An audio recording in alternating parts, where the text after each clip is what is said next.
ভাৰতবৰ্ষৰ সেনা বাহিনীয়ে পাকিস্তানৰ বিৰুদ্ধে পাকিস্তানে সৃষ্টি কৰা সন্ত্ৰাসবাদৰ বিৰুদ্ধে যি বীৰত্বৰে যুঁজ দিলে তাৰ ফলত অপাৰেশ্যন সিন্দুৰ আমি সফল হলো আৰু আমি পাকিস্তানক পৰাভূত কৰি বিশ্বৰ মানৱ সমাজলৈ এটা বাৰ্তা পঠিয়ালো যে ভাৰত সদায় সন্ত্ৰাসবাদৰ বিৰুদ্ধে ভাৰতৰ নীতি হৈছে শূন্য সহনশীলতা কোনো কাৰণত আপোচ নহ'ব সেইকাৰণে মাননীয় প্ৰধানমন্ত্ৰী ডাঙৰীয়াই কৈছে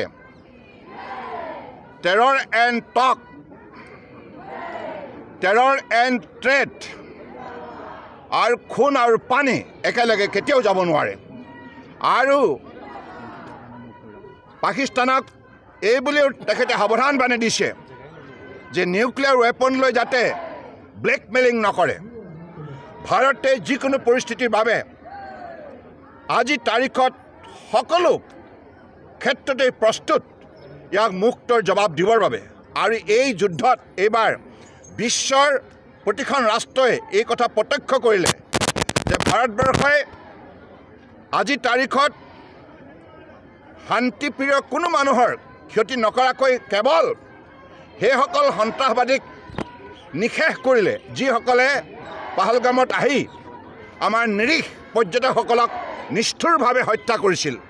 আজি মাননীয় প্ৰধানমন্ত্ৰী নৰেন্দ্ৰ মোদী ডাঙৰীয়াৰ বলিষ্ঠ নেতৃত্বত ভাৰতবৰ্ষৰ তিনিটা military wings Indian army Indian air force Indian navy সকলোৱে মিলিত প্ৰচেষ্টাৰে যেনেধৰণে বীৰ বিক্ৰমেৰে পাকিস্তানৰ বিৰুদ্ধে যুঁজ দিলে আৰু ভাৰতবৰ্ষৰ বাবে সফলতা কঢ়িয়াই আনিলে তাৰ বাবে আমি নিশ্চিতভাৱে ভাৰতীয় সেনা বাহিনীক আন্তৰিকতাৰে কৃতজ্ঞতা আৰু ধন্যবাদ জনাইছোঁ আৰু তেখেতসকলৰ যি শক্তিশালী প্ৰচেষ্টা যি যুঁজ তেখেতসকলে দিলে নিৰ্ভীকভাৱে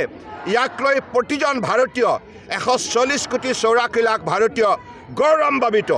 আৰু মাননীয় প্ৰধানমন্ত্ৰী ডাঙৰীয়াই শক্তিশালী নেতৃত্ব সন্মুখৰ পৰা দি আজি ভাৰতবৰ্ষক বিশ্বৰ